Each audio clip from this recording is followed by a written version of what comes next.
এখানে হাজার হাজার মাছি পোকা। ডিব্বা লাগানোর পরে আমি অনেক উপকৃত। এই পরিমাণের পোকা কিন্তু আরো আমি ফালাইছি, কীটনাশক আমি দেই না।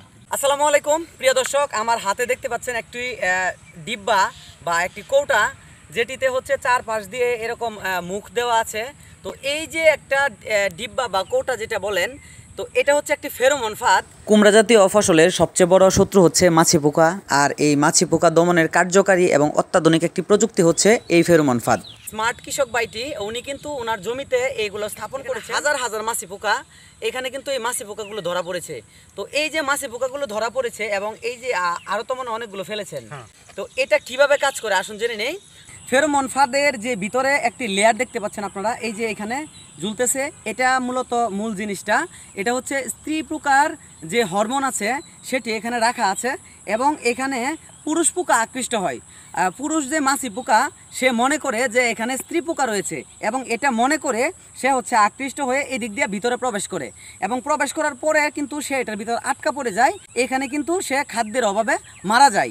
এই যে এই এলাকাতে যে স্ত্রী পোকাগুলো ছিল তাদের যখন ডিম পাড়ার সময় হয়, তারা যখন পুরুষ সঙ্গীকে খুঁজে তখন কিন্তু তারা পুরুষ সঙ্গীকে খুঁজে পায় না। তাদের যখন ডিম পাড়ার সময়টা ওভার হয়ে যায়, স্ত্রী পোকাগুলো এই এরিয়া বা এই জমি হচ্ছে ত্যাগ করে, কারণ তাদের প্রজনন টাইম চলে গেলে কিন্তু তারা হচ্ছে বাচ্চা দিতে পারবে না। তো এই চিন্তা করে তারা হচ্ছে এই জমি ত্যাগ করে। এটা হচ্ছে স্ত্রী পোকা সরে যায় এবং পুরুষ পোকাগুলা এইখানে হচ্ছে আকৃষ্ট হয়ে মারা যায়। মানে মূলত বিষয়টা হচ্ছে যে লাইলির প্রেমে পাগল হয়ে যেরকম মজনু আকৃষ্ট হয়, এইখানে কিন্তু এই স্ত্রী পোকার যে হরমোন, সেই হরমোনে আকৃষ্ট হইয়া এটার ভিতরে কিন্তু পুরুষ পোকা আটকিয়ে মারা যায়। তো এটা হচ্ছে একটা পদ্ধতি যেটা কৃষিতে ব্যাপকভাবে ব্যবহার করা হচ্ছে। এটা যদি জমিতে ব্যবহার করা হয় সেই ক্ষেত্রে কিন্তু কীটনাশকের পরিমাণটা কম লাগে। এই কৃষক ভাইটির মুখ থেকে শুনবো যে এই ফেরোমন ফাঁদটি উনি জমিতে স্থাপন করার পর উনি কতটুকু উপকৃত হয়েছে। আসসালামু আলাইকুম। ওয়ালাইকুম সালাম ওয়া রাহমাতুল্লাহ। ভালো আছেন? আলহামদুলিল্লাহ। আচ্ছা, এই যে এখানে ফেরোমন ফাঁদটি স্থাপন করছেন, এটি স্থাপন করার পর কি আপনার কোনো উপকার হয়েছে কিনা একটু বলবেন? আমার এটা বিশেষ করে অনেক উপকৃত আমি এটা দিয়ে। আচ্ছা আচ্ছা। যে পরিমাণে কীটনাশক আমি আগে ব্যবহার করতাম, এখন কিন্তু কীটনাশক আমি ব্যবহার করিই না।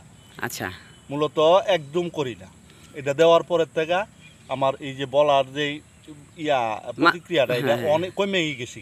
মানে মাছি পোকা একদম কম, একদম কম। এখন যা আসে তা সম্পূর্ণটা এটার ভিতরে যা। আচ্ছা, এটা ভিতরে যা আসে এটা একদম মারা যায়। আচ্ছা, জমিতে আইসা এটা মারা যায়। আচ্ছা আচ্ছা, মানে ফেরত নাই, এটা ভিতরে ঢুকলেই মারা যায়। মারা যায়। আচ্ছা যাক, তাহলে মানে আপনি বলতেছেন যে এটা দেওয়াতে কীটনাশক অনেক কম লাগতেছে। কীটনাশক আমি দেই না। আচ্ছা আচ্ছা, খুবই ভালো।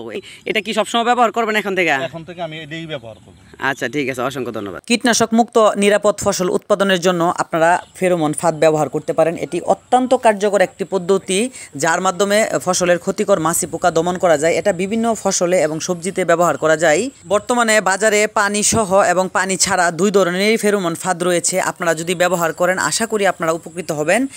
এদেশের কৃষি এবং কৃষকের উন্নয়নে এই ভিডিওটি শেয়ার করে আশা করি পাশে থাকবেন। সকলে ভালো থাকুন, নিরাপদে থাকুন, সেটাই হচ্ছে প্রত্যাশা।